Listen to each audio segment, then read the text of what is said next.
Oh, lots.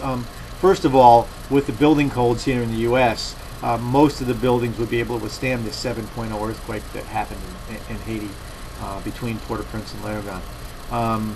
So I think you wouldn't have nearly the problems here that you would have there, because these buildings, most of the buildings would still be standing.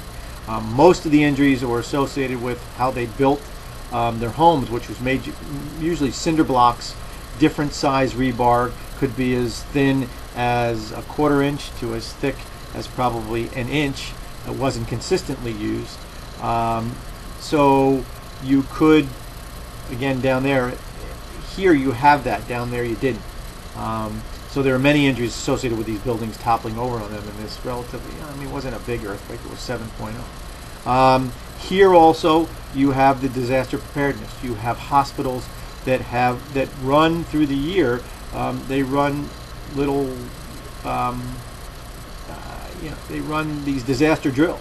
So they have experience already with these disasters, and they know how to deal with them, and they know how to triage patients quickly. They have the staffing that's available. So even if you had an earthquake that was maybe 8.0 or 8.5 that did topple some buildings, you have a response that's organized and already put in place with the personnel present to deal with that. So it would be totally different.